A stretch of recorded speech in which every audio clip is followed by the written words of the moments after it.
Kita yakin dan kita merasa bahwa kita adalah makhluk dan hamba Allah yang mempunyai banyak kelemahan dan kekurangan, yang setiap hari bahkan setiap saat ada saja permasalahan yang kita temui. Bahkan dalam kehidupan ini belum selesai satu masalah sudah muncul masalah yang baru. Tetapi sebagai orang yang beriman, kita yakin dengan janji Allah Subhanahu wa taala, "Wa man yattaqillaha yaj'al lahu makhraja wa yarzuqhu min haitsu la yahtasib." Siapa yang bertakwa kepada Allah Subhanahu wa taala, maka Allah akan berikan jalan keluar dari setiap permasalahan yang ia hadapi. Wa yarzuqhu min haitsu la yahtasib, dan Allah akan berikan dia rezeki dari arah yang tidak pernah ia sangka. Maka oleh karena itu, jamaah yang dirahmati Allah, ketakwaan kita kepada Allah Subhanahu wa taala adalah sumber kebahagiaan hidup di dunia dan sumber kebahagiaan hidup nanti di akhirat. Mari kita tingkatkan iman dan takwa kita kepada Allah Subhanahu wa taala dengan mengerjakan segala perintah-perintah Allah, dan pada saat yang bersamaan kita juga meninggalkan segenap larangan-larangan Allah Subhanahu wa taala, agar kehidupan kita bahagia di dunia juga selamat nanti di akhirat. Jemaah Jumat yang dirahmati Allah Subhanahu wa taala, perjalanan waktu tanpa terasa telah mengantarkan kita di awal bulan Sya'ban. Artinya tidak lama lagi, sekitar 26 hari lagi kita akan kedatangan tamu agung yang mulia. Bulan yang ditunggu-tunggu kedatangannya oleh orang-orang yang beriman. Bulan yang di dalamnya Allah turunkan rahmat, maghfirah, kelipat gandaan pahala serta ampunan sebesar-besarnya, yaitu bulan suci Ramadan. Di bulan Sya'ban ini, satu hari Usamah bin Zaid sahabat Nabi bertanya kepada Rasulullah, "Ya Rasulullah, lam araka tasumu minasy-syuhuri syahran min Sya'ban." Ya Rasulullah, aku tidak pernah melihat engkau berpuasa banyak satu bulan selain daripada bulan Sya'ban. Nabi SAW kemudian menjawab, "Zalika syahrun yughfalun nasu anhu baina Rajab wa Ramadan." Sya'ban itu, kata Nabi, adalah bulan yang banyak manusia lalai mengingatnya. Kalau di bulan Rajab orang ingat Rajab karena ada Isra Mi'raj.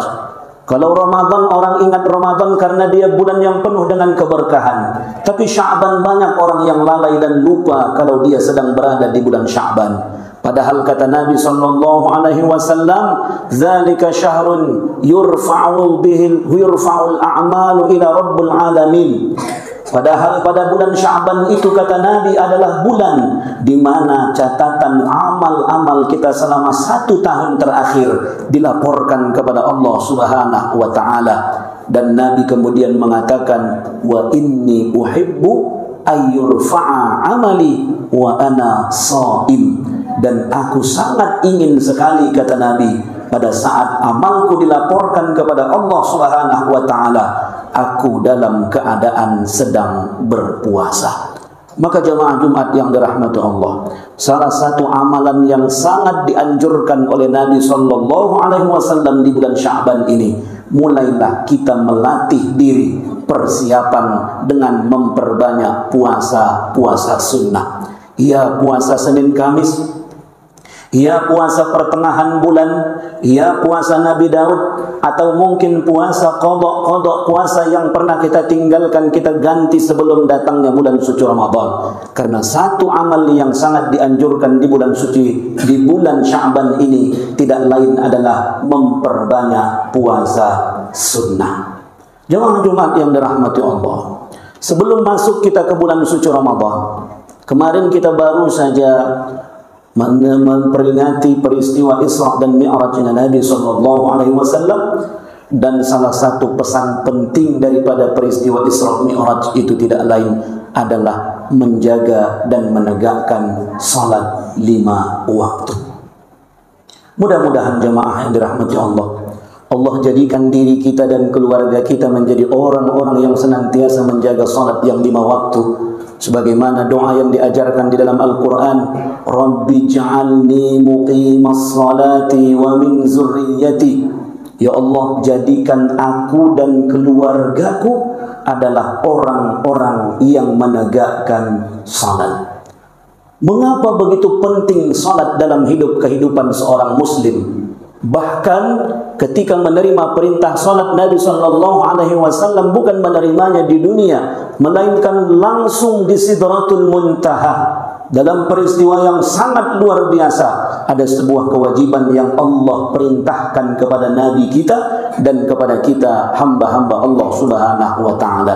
Bahkan Nabi SAW mengingatkan kepada kita, al-ahdu bainana wa bainahumus salah. Perbedaan antara kita dengan mereka, kata Nabi. Mereka maksudnya adalah orang-orang yang tidak beriman kepada Allah. As-salah adalah mengerjakan salat.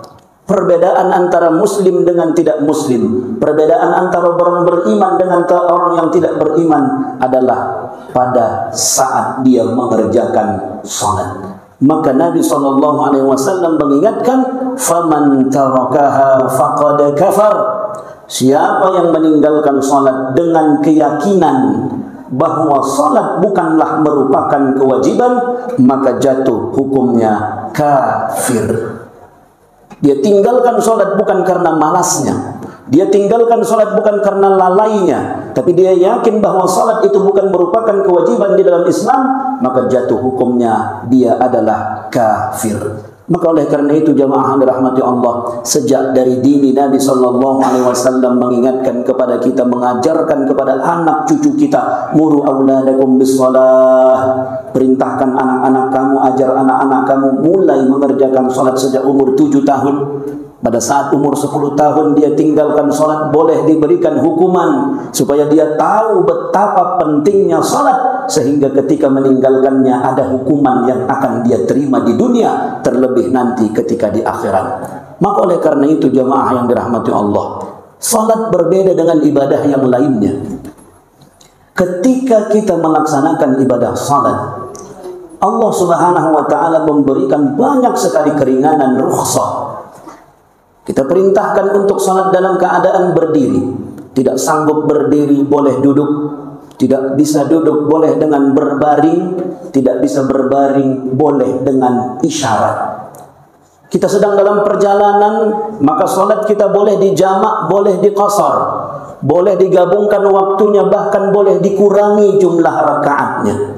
Tapi yang namanya meninggalkan salat tidak ada cerita dibolehkan di dalam Islam. Selama dia masih sadar, selama dia masih bisa mengetahui apa yang dia ucapkan, bisa dia salat dengan isyaratnya. Tidak bisa dengan air dia berwudu, maka bisa dia dengan tayammum. Semuanya diberikan kemudahan oleh Allah, asal jangan sampai meninggalkan salat. Seperti itu agama mengajarkan kepada kita. Karena salat tidak lain jamaah yang dirahmati Allah adalah mi'rajul mu'minin. Mi'rajnya orang beriman itu adalah ketika dia melaksanakan salat.